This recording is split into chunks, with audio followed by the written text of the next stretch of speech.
They said she didn't train orcas. She danced with them. And if you saw Keltie burn in the water, you would have believed it. Every movement was fluid, every turn effortless, her body gliding through the pool as if she'd been born in it. The audience always gasped when the massive black and white shadows rose beneath her, when those great dorsal fins broke the surface just inches away. It was dangerous, yes, but to Keltie, it was beauty. It was trust. To the visitors at Sealand of the Pacific, the orcas seemed almost human, their eyes wide and intelligent, their movements precise, their timing perfect. Behind the glass, children pressed their hands against the tank, watching in awe as the giants responded to her cues. Haida and Nootka, the females, were playful, gentle in their own way. But the one that always stole the show was Tilikum. At over 12,000 pounds, he was the largest orca in captivity at the time. His size alone made people gasp. But his presence, slow, deliberate, drew every eye. Keltie adored him. She'd often rest her palm against his rostrum, smiling like she was greeting an old friend. "She's fearless," one trainer would say in the break room. "Or maybe just lucky," another would mutter. They all knew the truth. No matter how much you loved an orca, you were never fully in control. Still, Keltie believed their bond was real. She had spent countless hours with them, feeding, swimming, rehearsing for shows. "They know me," she'd tell friends. "They trust me. I trust them." But sometimes, she caught herself wondering about Tilikum. Unlike the females who would breach and splash visitors for fun, he stayed calm, almost too calm. He would float at the edge of the pool, his eye turned toward her, unmoving. Trainers called it logging, resting at the surface. But in those moments, it didn't look like rest. It looked like watching. One winter afternoon, during a rehearsal, it happened. She gave the hand signal for a spin, and Haida and Nootka obeyed instantly, swirling in perfect arcs. Tilikum followed, but just as he reached the far wall, his massive tail slammed into the pool's edge with a force that made the water leap like a shockwave. The sound cracked through the air like a gunshot. Keltie froze. She'd seen tail slaps before, playful ones, warning ones, but this wasn't either. It was deliberate, heavy, almost angry. From the viewing stands, a maintenance worker glanced up. "Everything okay?" he called. Keltie forced a smile.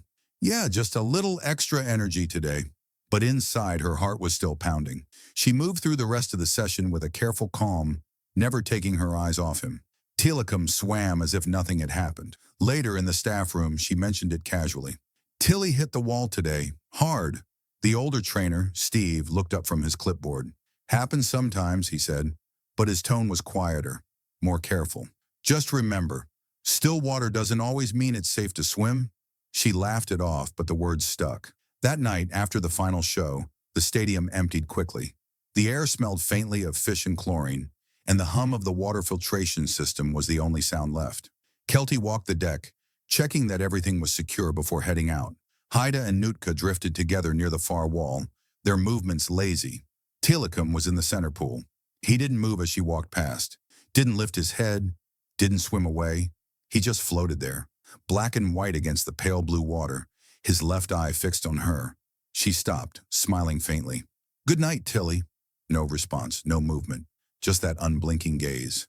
She turned to leave, the sound of her footsteps echoing against the concrete. Out of habit, she glanced back one last time. He was still there, exactly where she'd left him, still watching. For a reason she couldn't name, a chill traced her spine.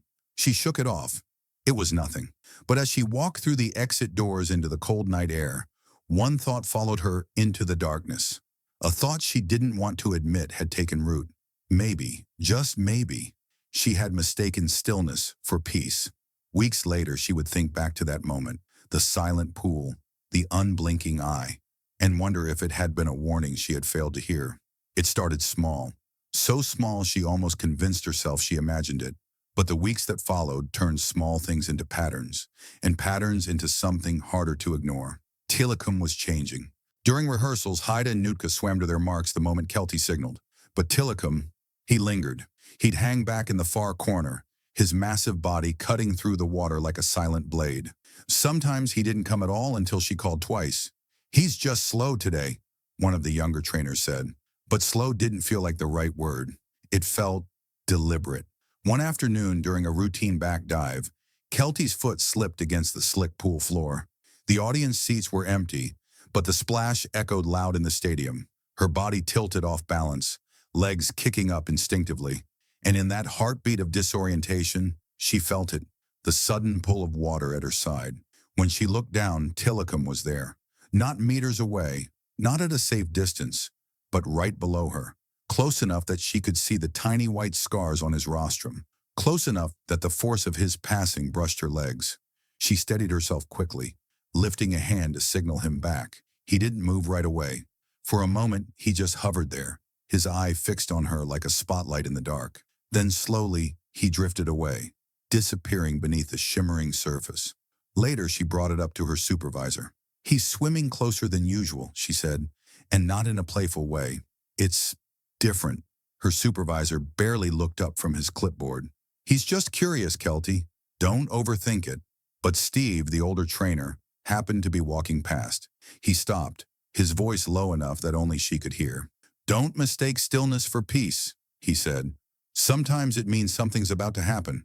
That night, his words wouldn't leave her head. The next day, they were rehearsing a slow, synchronized routine, the kind designed to show off the animal's grace. Haida and Nootka rose to the surface in perfect unison. Tilikum stayed deep.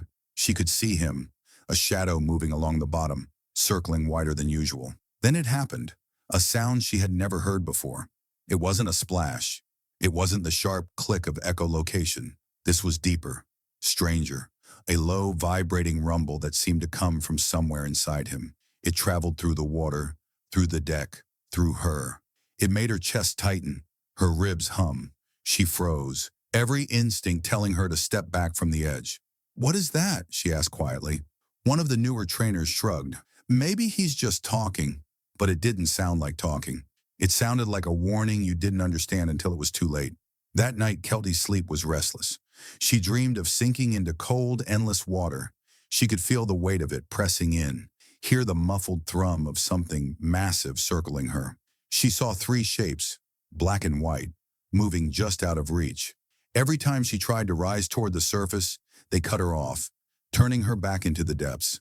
She woke with her heart racing, breath quick and shallow, her skin damp with sweat. She told herself it was just a dream, just the stress of rehearsals. But the next morning, something made her stop in her tracks.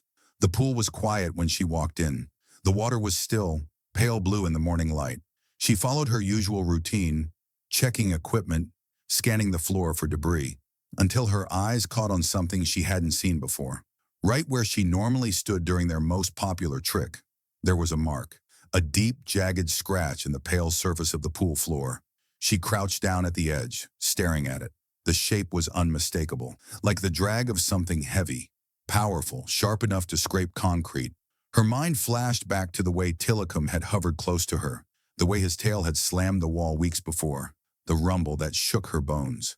"Probably nothing," she whispered to herself, but the words felt thin in the empty air. Somewhere below the surface, a shadow shifted, and she had the sudden, chilling sense that it was listening.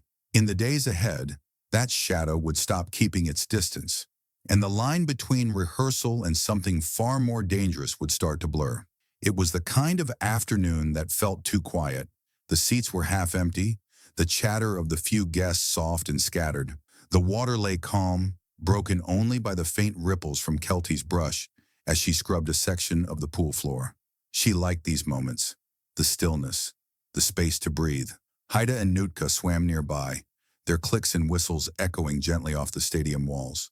But Tilikum was nowhere near her. She spotted him at the far end, floating just beneath the surface, his dorsal fin like a shadow cutting the water. Watching, always watching.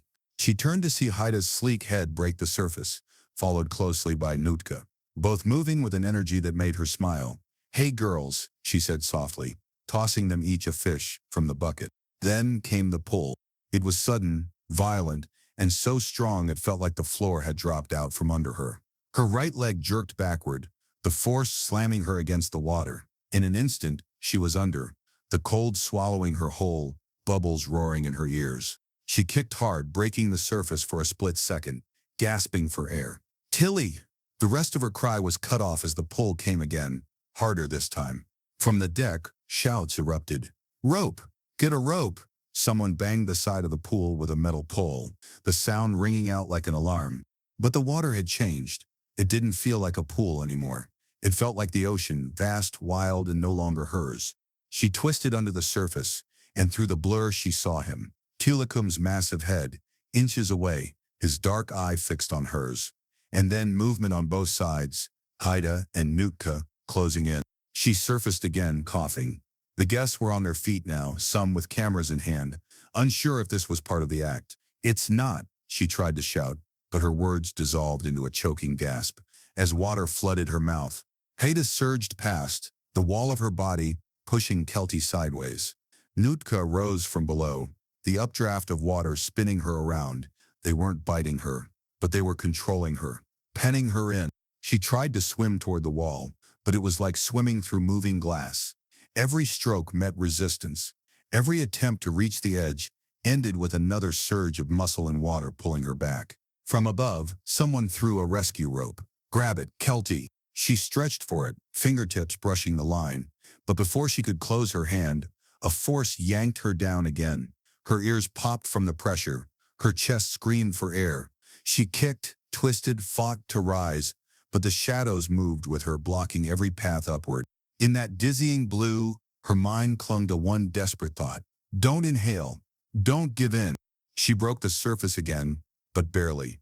Her arms felt heavy, her legs sluggish. She heard the panic in her friends' voices now, sharp and desperate. "Bang the walls," someone yelled. The clang of metal against concrete reverberated through the stadium, but the Orcas didn't flinch. If anything, they moved closer, their presence towering over her like walls closing in. A guest's voice cut through the chaos. "Is this supposed to happen?" It wasn't. Every line in Keltie's body told them it wasn't. Her eyes, wide, frantic, were screaming for help, even as her lips struggled to form words. She lunged toward the edge again, her fingers almost catching the lip of the pool. And then, gone. Another pull, harder, deeper, slower this time, as if the water itself had decided she didn't belong on the surface. Her lungs burned. The sound of her heartbeat thundered in her ears. She tried to twist free, but she was caught, held by something far stronger than she could ever fight. Above, the deck blurred into streaks of light. Figures moved, hands reached, voices broke. And then she heard it. One voice, closer, desperate, raw with terror. "Get her out, now." The command echoed in her head as the light above dimmed, the water pressing in, the world narrowing to darkness and the silent shadows circling below. By the time she surfaced again, the fight would no longer be hers to win, and the Orcas would decide when, or if, she would breathe again. 45 minutes. That's how long the struggle lasted. From the stands, it didn't look like a struggle at first. It looked like a show gone slightly wrong, a trainer off her timing. But for those on the deck, for those who could see her eyes, it was something else entirely, a slow, deliberate battle that she was losing. Each time Keltie broke the surface, she gasped for air like it was the last she'd ever have. Each time the Orcas closed in again, pushing her back under. Haida would cut across her path, Nootka would surge from below, and Tilikum, the largest, stayed just far enough away to keep her out of reach. Trainers tried everything. They threw ropes, banged poles, shouted commands, in voices that were breaking with panic. "Let her go! Back! Back!" The air was filled with the sharp clang of metal on concrete, and the desperate splash of rescue attempts. But the Orcas didn't follow the script anymore. They weren't obeying hand signals or food lures. They moved like the water belonged to them, and no one else had a say. Minutes turned heavy, stretching into something unbearable. Every time she surfaced, Keltie's strokes grew slower, her voice weaker. Once, she managed to grab the edge, fingers curling over the cold cement, but a dark shape rose beneath her and pulled her away again.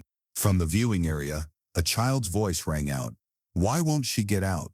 No one had an answer. The guests began to understand. The laughter and small talk faded, cameras lowered. A sickening hush fell over the stadium, broken only by the sound of water churning and the shouts from the deck. At one point, a trainer leaned so far over the edge he nearly fell in, trying to reach her hand. "Keltie, just hold on," she tried. "God," she tried, but her lips barely formed the words. "I can't," before another surge of water pulled her under.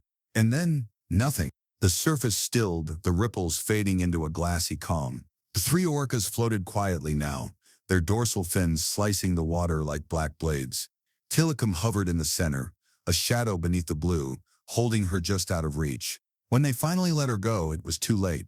The trainers pulled her from the water with trembling hands. No one spoke. No one needed to. The sound of the filtration pumps was deafening in the silence.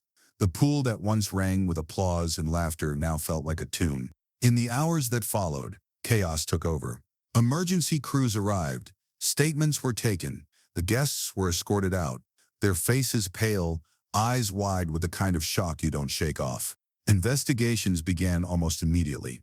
The questions came fast, about safety protocols, about warning signs, about the decision to work so closely with animals capable of such power. Some pointed fingers at training methods, saying the stress of captivity had warped the orca's behavior. Others said it was inevitable, that keeping predators of the deep in shallow concrete pools was asking for tragedy. But for those who had been there that day, for those who had seen her dance with them, laugh with them, trust them, the hardest truth was this: the animals she loved most, the ones she believed would never harm her, were the ones who took her life. The grief didn't fade, not for the trainers who worked alongside her, not for the friends who had watched from the deck, powerless, not for the family who had to learn the news through a phone call they never could have imagined. In the years that followed, her name became a warning, not just about orcas, not just about the dangers of training wild animals, but about something deeper, the illusion of control, the belief that love, trust, and years of care could rewrite instincts carved by the ocean itself. And yet for all the discussions, the policies, the changes, there is one image that never left those who stayed after the crowd was gone. As the sun sank low, the stadium lay empty. The water in the main pool shimmered gold with the fading light, and there, in the center, floated Tilikum, still, silent, his massive body barely breaking the surface, his eye turned toward the gate where she used to walk in each morning. It looked, for all the world, like he was waiting for her, waiting for the one person who would never return. Some bonds between human and animal are built on trust, but trust is not the same as safety. Keltie's story is a reminder that the wild can never truly be tamed. No matter how deep the bond, nature will always belong to itself, and sometimes, loving it means respecting the distance it was never meant to close.